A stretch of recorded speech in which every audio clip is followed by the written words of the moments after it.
लकड़ी की चाबी से या लकड़ी के इस्तेमाल से लॉकअप खोलने के बाद नदी से एक एक कर निकलने का ये दो गंभीर एंगल आता है। मीडिया के जवाब से मालूम पड़ता है कि वे पत्थर चला रहे थे। पुलिस कहती है कि उनके पास देशी बंदूक थी, मगर एनकाउंटर में जो 3 सिपाही घायल हुए वो शार्प वेपन से घायल हुए। क्या पत्थर भी शार्प वेपन में गिना जाता है? कई लोग मारे गए 8 लोगों को आतंकवादी कह रहे हैं। ज्यादातर मीडिया, हमें पत्रकारिता में यही सिखाया गया है कि साबित होने से पहले तक आरोपी या कथित रूप से लिखना ठीक रहता है, मगर सब आतंकवादी कह रहे हैं। नेता, मंत्री, सारा अखबार, सारा चैनल, ज्यादातर, जबकि किसी को अभी तक सजा नहीं हुई है। अतीत में कई ऐसे मामले हुए हैं जिनमें आतंक के मामले में लोग 10 से लेकर 22 साल, 25 साल तक बंद रहे।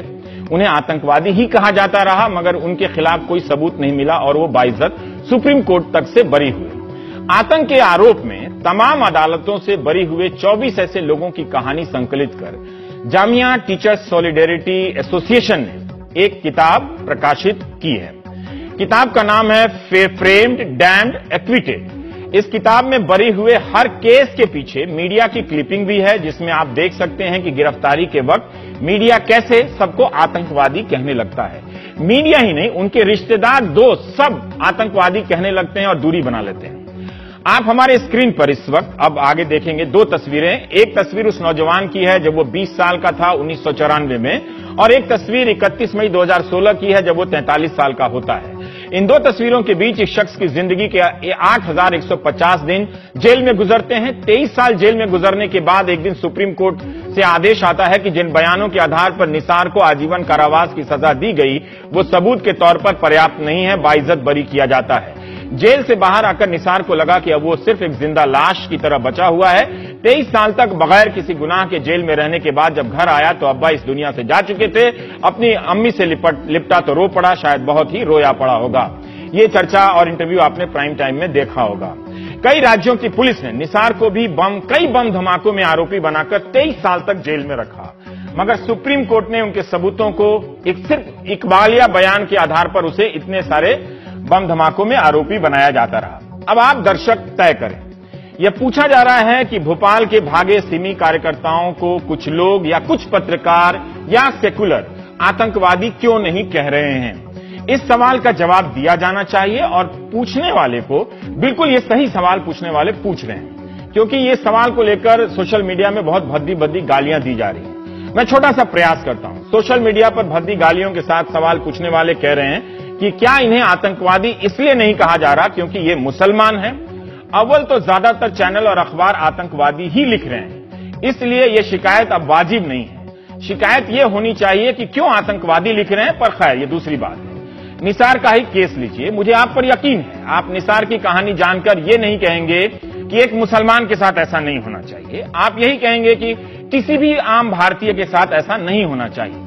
तो भोपाल मामले में जिन्हें आरोपी कहा जा रहा है उन्हें आतंकी कहने की जिद क्यों है? हाँ, वो आतंक के आरोप में बंद जरूर है और एक सिपाही की हत्या करने का भी आरोप उन पर लग गया। एक केंद्रीय मंत्री ने भी इशारे में धर्म के कारण इनसे सहानुभूति की बात की है। एनकाउंटर ने सबको सताया है, हिंदू को भी सताया है, सिख को भी सताया है। अभी अप्रैल में पीलीभीत में 10 सिखों को 25 साल पहले आतंकवादी बताकर हत्या कर दी गई। अब 47 पुलिसकर्मियों को सजा हुई है उस मामले में। आदिवासियों को भी, और न जाने किस किस को एनकाउंटर का सबब सितम सहना पड़ा है। हाल ही में इंडियन एक्सप्रेस में एक खबर छपी थी, लखनऊ से मनीष साहू की यह स्टोरी थी। तस्वीर में आईएएस अधिकारी किंजल आप देख रहे हैं, जो स्टोरी लिखे जाने के वक्त उस वक्त बहराइच की डीएम थी। किंजल के पिता केपी सिंह यूपी पुलिस में डीएसपी थे। जब वो 5 साल की थी किंजल, तब उसके पिता को पुलिस के ही लोगों ने एनकाउंटर कर दिया।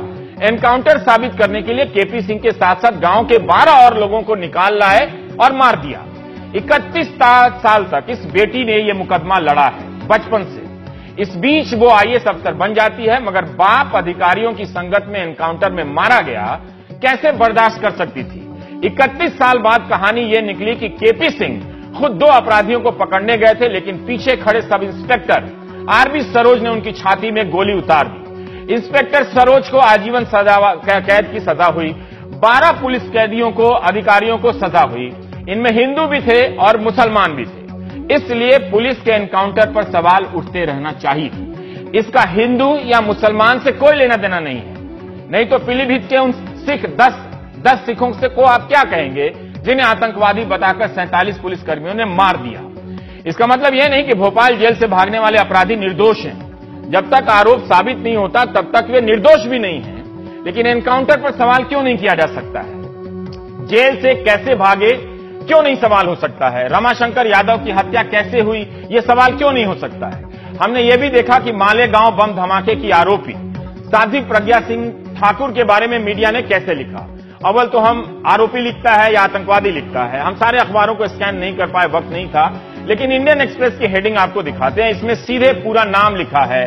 हेडिंग में आरोपी भी नहीं लिखा है, आतंकवादी भी नहीं लिखा है, साध्वी प्रज्ञा सिंह ठाकुर लिखा है। और ये टाइम्स ऑफ इंडिया का आपको हेडिंग दिखाते हैं कि जिसमें सिर्फ साध्वी प्रज्ञा सिंह ठाकुर लिखा गया है, एसपी पुरोहित लिखा गया है, न टेरर एक्यूज लिखा गया है, न ही आतंकवादी लिखा गया है। तो क्या यह जिद ठीक है?